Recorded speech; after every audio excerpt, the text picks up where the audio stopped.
ang gagawin po namin ito ay upang ipamahagi o ipahayag po sa inyo ang salita po ng ating pong Panginoon. So, tayo po ay sama-sama kung bago kami maghayag ng salita ng Diyos ay mayroon po kaming iaalay po ng dalawang awitin. Para po, kung alam niyo po yung kanta, pwede po kayong sumabay sa awitin, sa tugtugan, sa ating pong Panginoon. Yeah, ready.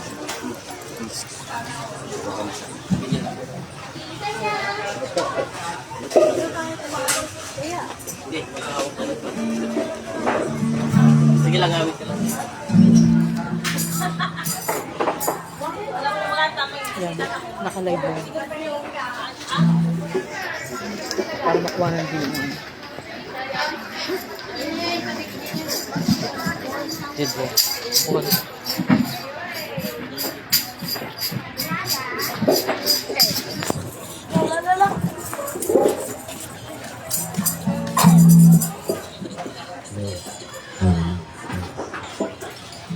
Ayan po, purihin po ang Panginoon. Awitan po natin ang Diyos sa kanyang kabutihan.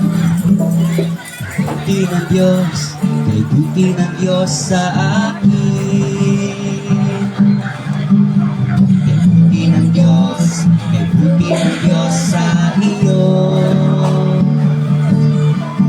Kay buti ng Diyos, kay buti ng Diyos sa kanya. Kay buti ng Diyos, buti ng Diyos sa lahat. Sabi po natin ulit. Buti ng Diyos, buti ng Diyos sa atin. Buti ng Diyos, buti ng Diyos sa iyo. Buti ng Diyos, buti ng Diyos sa kanya. Buti ng Diyos, buti ng Diyos sa lahat. Ipalakpak ang kamay, sabayan mo ng kaway. Iindak ang paa at isayaw-sayaw. Ipahayag mo kapatid na kay buti ng Diyos, kay buti ng Diyos sa atin. Buti ng Diyos, buti ng Diyos sa akin. Buti ng Diyos, buti ng Diyos sa iyo. Buti ng Diyos, buti ng Diyos sa kanya.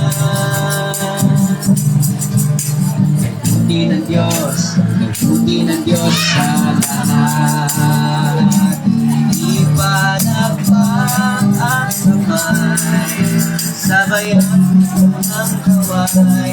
Iindak ang paa at isayaw-sayaw. Ipahayag mo kapatid na kay buti ng Diyos, kay buti ng Diyos sa atin. Halina't sama-sama, purihin natin siya. Halina't sama-sama, awitan natin siya. Ipalakpak ang iyong kamay, itaas sa ating kaway. Lahat ay magsabing Diyos ay buhay. Halina't sama-sama, Lord, purihin natin siya. Halina't sama-sama, awitan natin siya. Ipalakpak ang iyong kamay, itaas sa ating kaway. Lahat ay magsabing Diyos ay buhay. Sabay, palakpak ang kamay. Palakpak ang iyong kamay, itaas sa ating kaway. Lahat ay magsabing Diyos ay buhay. Lahat ay magsabing Diyos ay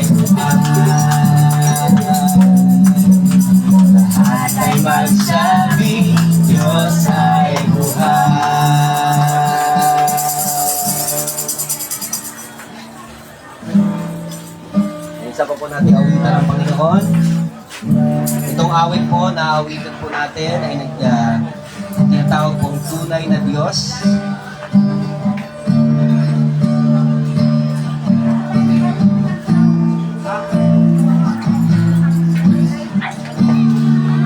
Pupurihin ka, O Diyos, ang aming alay ay pagsamba, kaluwalhatian, buong kalakasan, kapangyarihan mo'y walang katulad.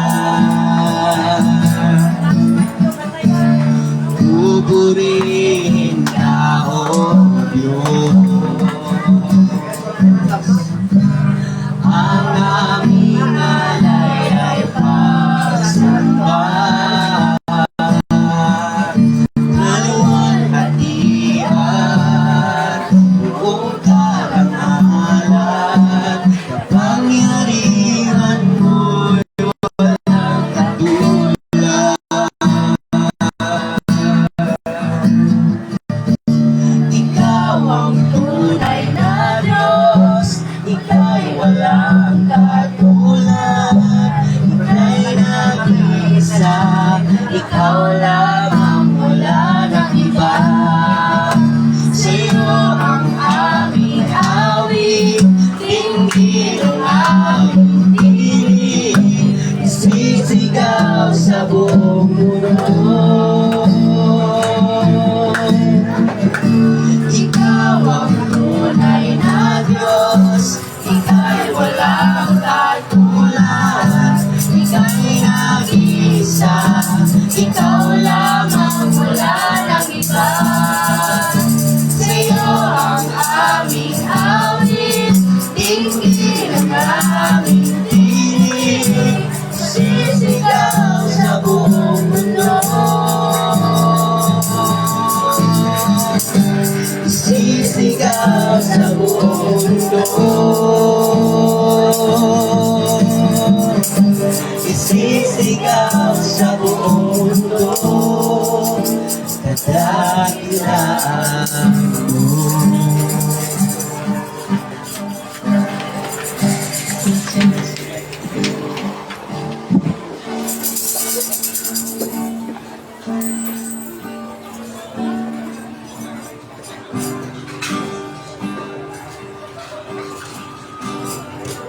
Amen. Praise the Lord.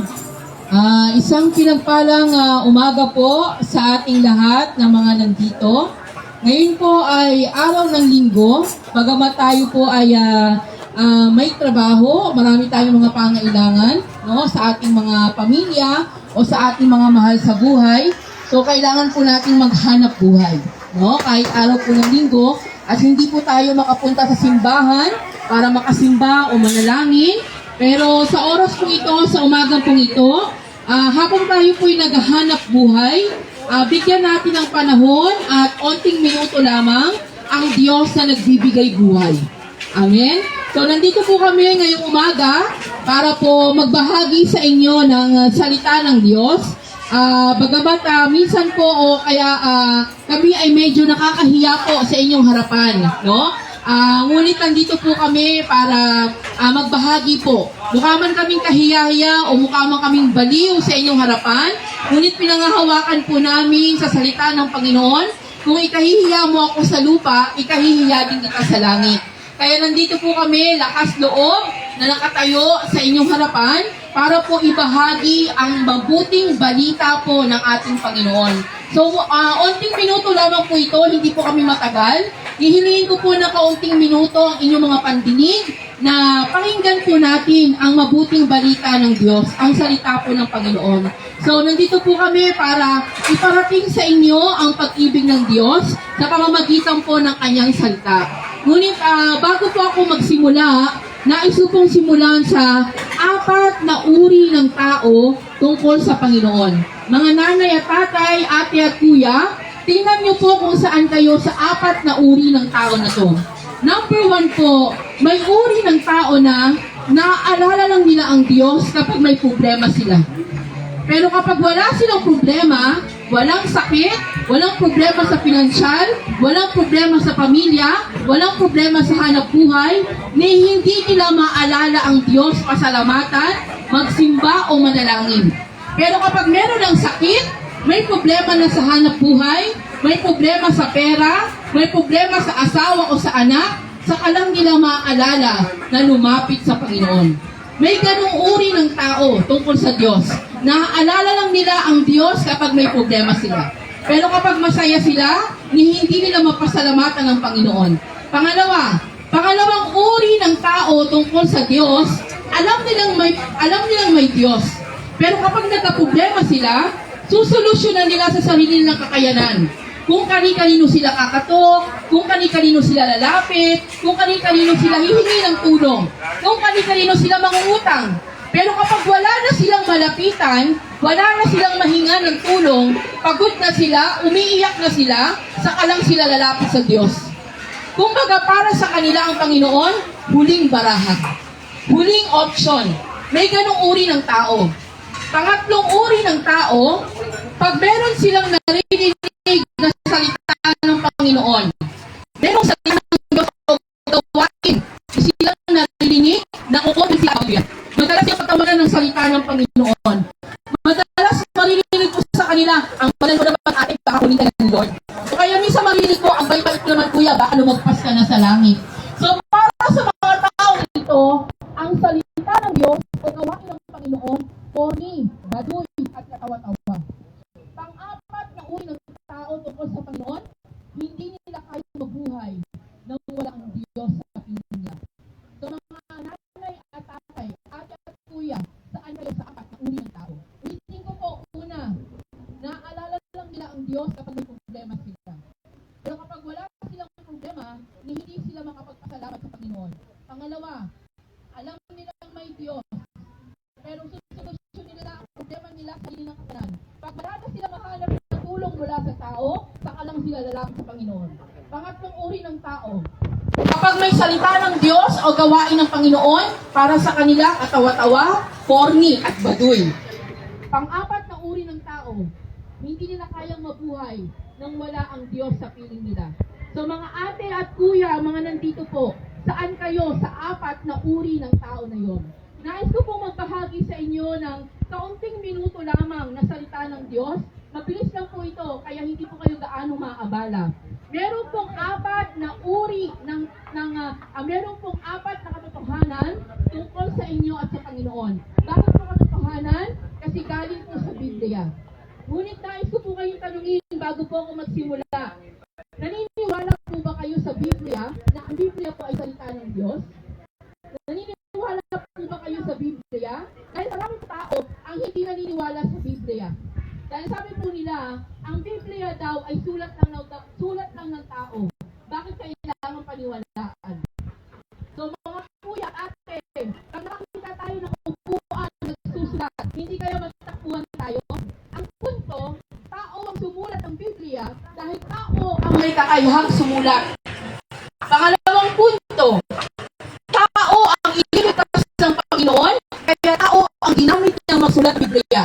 Kung ang ililigtas ng Panginoon ay hayop, baka makakita tayo ng aso na nagsusulat ng Biblia. So ito ang punto. Tao ang sumulat ng Biblia, ngunit lahat ng sumulat po ng Biblia ay kinasihan ng banal na Espiritu ng Diyos. Kaya ang salita po ng Panginoon ay makapangyarihan. Ang Biblia o ang salita ng Diyos ay totoo.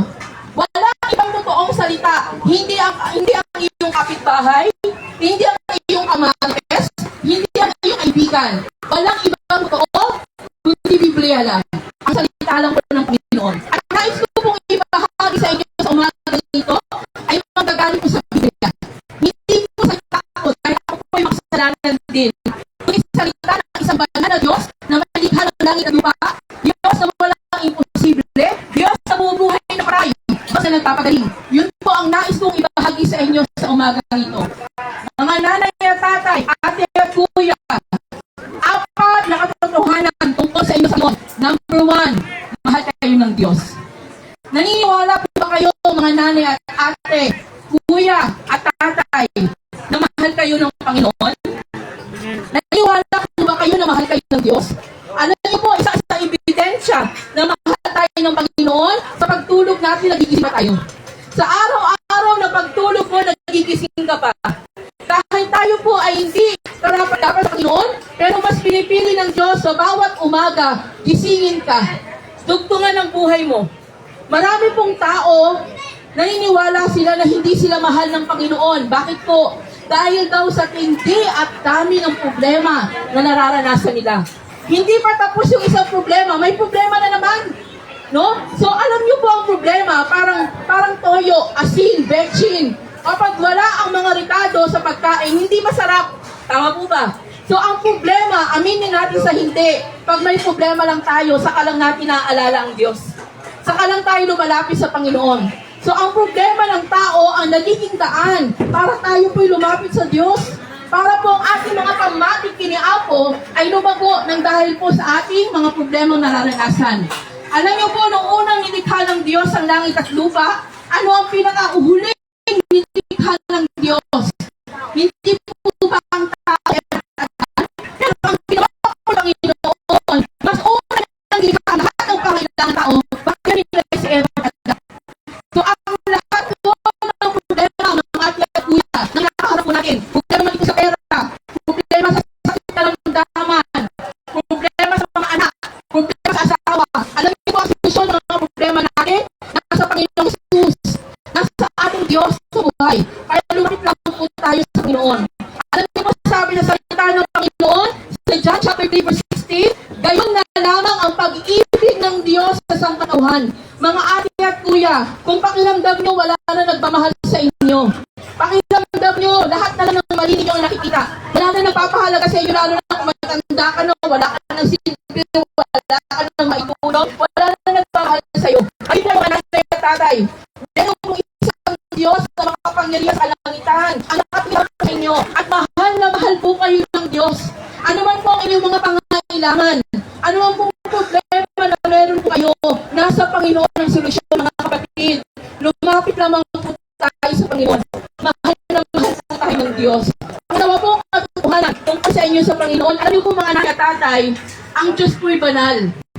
Hindi siya pwedeng matikitan ng taong makasalanan. Alam niyo po nang si Eva at si Adan, yung mga unang tao, yung ating mga ninuno, na nilikha ng Panginoon, nung hindi pa po sila nagkakasala, nakakasama lang nila ang Diyos, nakakausap na lang nila face to face ang Panginoon. Pero nung nagkakasala na po si Eva at Adan, pumasok na ang kasalanan sa mundo at tao, tininig na lang ng Panginoon ang narinig sa kalangitan. Tanungin ko po kayo mga ate at kuya, sa panahon na natin, narinig niyo pa po ang Diyos na nagsasalita sa langit? Hindi na po. Bakit? Sa hindi at karangat na ng kasalanan ng tao. Pangalawang katotohanan tungkol sa Panginoon, nagkaroon ng problema ang sangkatauhan. Ano yung problema nito? Nung pumasok ang kasalanan sa tao. Alam niyo po ba, mga ate kuya, kasalanan po ang naging hadlang at ang naging daan. Kaya po nagpaliwalay ang Diyos sa tao nang dahil po sa kasalanan. Alam niyo po sabi sa salita ng Panginoon, Romans chapter 3 verse 10, walang matuwid, walang sinuman, walang nakaabot sa pamantayan ng Diyos. Lahat po tayo makasalanan. Ngayon, katanungin ko po kayo, ang pinatado po ba kayo mga at-katiya na kayo yung mga kasalanan? Alam niyo po, sa may kapisaw ni Arabia, kami nababahagi ng salita ng Diyos doon. Meron po ako nakausap ang lalaki at sabi niya, sister, huwag mo akong bahagi ng salita ng Diyos dahil hindi ako makasalanan. Kung nasa kulungan, doon, marami kasalanan. May mga tao, may nag-aadik, may rapist doon, doon mag-preach. Ang sabi mo po sa lalaki na yun, kuya, minsan ba nagtanim ka ng sa loob sa kapwa mo? Ang sabi, syempre naman siya, minsan nagalit ako sa aking kapwa. Alam niyo po ba mga nanay at tatay, ang nakalagay sa Biblia, magtanim ka lang ng sama ng loob sa kapwa mo para mo na siya pinatay. So, ibig sabihin po, sa harapan ng Panginoon, walang maliit o malaking kasalanan. Lahat po ito kasalanan. Halimbawa ako, nagnakaw ako ng 10 piso. Si Kuya nagnakaw ng 5 piso. Pagharap nila sa Panginoon, pareho sila ng kaparusahan. Bakit po? Dahil pareho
Diyos sa libutan na ibigay niya ang kanyang pugong na anak ang Panginoon Jesus upang si man ang nanampalataya ay hindi mapahamak pagkos magkaroon ng buhay na walang hanggan. Alam niyo ba mga ate at kuya, ang Panginoon Jesus lamang po ang makapagligtas sa atin mula sa kamatayan sa nagtagatang apoy ng impyerno. Kaya ang sabi sa Roses 33, ang kapayaran ng kasalanan ng kamatayan, ngunit ang bigay ng Jesus ay buhay na walang hanggan. Wala pong iba makapagligtas sa atin. Ang sabi po sa salita ng Panginoon sa John chapter 14 verses, si Kristo lamang ang daan, ang buhay at ang katotohanan. Wala nakalagay sa tama kundi sa pamamagitan lamang ng Panginoon Jesus. Hindi po nakalagay sa Biblia relihiyon ang daan, ang buhay at ang katotohanan. Hindi po nakalagay sa Biblia pagiging mabuting tao ang daan, ang buhay at ang katotohanan. Ang nakalagay po sa Biblia mga ate at kuya, si Kristo lamang ang daan, ang buhay at ang katotohanan. Ang Panginoon Jesus lamang po ang daan para tayo po magkaroon ng kaligtasan. Hindi po mga relihiyon. Walang relihiyon na makakapagligtas sa tao. Tanging relasyon lamang po natin sa Panginoon. Ang sabi po sa John chapter 3 verse 3, no one can enter the kingdom of God unless you are born again. Walang makakapasok sa langit hanggang hindi ka magkaroon ng relasyon sa Panginoon Jesus. Alam niyo po, hindi relihiyon ang makapagligtas ng tao. Tanging relasyon lamang natin sa Panginoon. Sa umaga po ito, hindi ako nasasabi, walang sasabang laway. Para nagsasabi ng mga relihiyon nyo, mga salita ng mga relihiyon nyo, hindi po. Walang relihiyon makapagligtas ng tao. Tanging relasyon lang natin sa Panginoon Jesus. Oo nga, ito ang relihiyon mo. Kung makapagligtas ka naman. Oo, ito ang relihiyon mo. Kung makapagligtas ka naman ng buhay ng tao. Oo, ito ang relihiyon mo. Kung makapagligtas ka naman ng tao. Mga kapatid, walang relihiyon makapagligtas ng tao. Tanging relasyon lang natin sa Panginoon Jesus. Ito po yung nais kong ibahagi sa inyo. Hindi po ako nag-o-offer sa inyo ng mga relihiyon. Hindi ako nagsasabi sa inyo para ng mga relihiyon nyo. Tandaan mo mga nanay at tatay, ate at kuya. Maraming taong relihiyoso, pero sa Diyos walang relasyon. At yun ang pinaka-importante sa lahat. Yung relasyon natin sa Panginoon Jesus ang makapagligtas po sa atin. Yung relasyon natin sa Panginoon, wala pong ibang pangalan na sukat ibigay ni langit, na sukat iligtas sa lahat ng tao sa mundo. Walang iba kundi Jesus Christ lang po.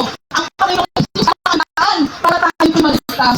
So sa umaga po nito, hindi po aksidente. Ikaw po yung ate na nandito ang pinig ng salita ng Diyos.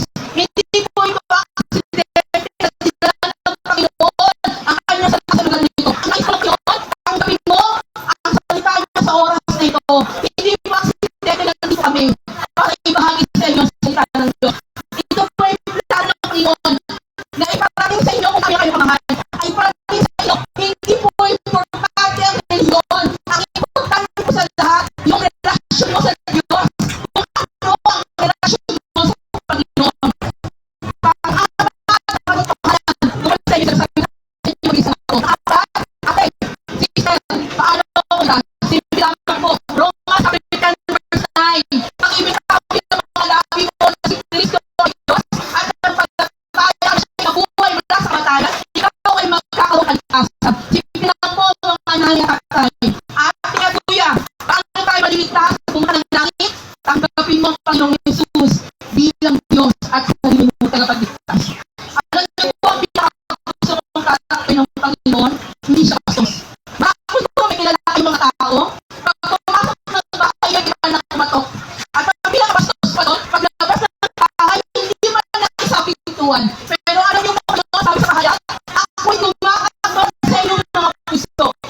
Ang Diyos ko'y kumakatok sa inyong buhay. Ang Diyos ko'y kumakatok sa inyong mga puso. Hindi po siya may alam na may buhay na may buhay. Ang dapat na magsabi, oh Diyos, tulungan mo ako. Oh Diyos ko, kailangan mo ganito. Hindi siya may alam ng buhay niyo. Maraming tao kasi sumilit. Ako maniniwala na ako. Pero sa Panginoon, kailangan mo muna maniwala bago mo makita ang matinding kapangyarihan ng Diyos. Kaya po sa umaga nito, dinala ng Diyos sa kanyang Panginoon ng Panginoon sa kanyang salita sa lahat. Ang nais ng Panginoon, no, kung nais yung kaligtasan, ligtas. Ipagkatiwala natin sa Panginoon ang ating mga buhay. Ibigay po natin sa Diyos ang ating mga puso at ipagkatiwala sa Kanya lahat. Mga kuya, bakit po natin tayin tayo maalala ng Panginoon?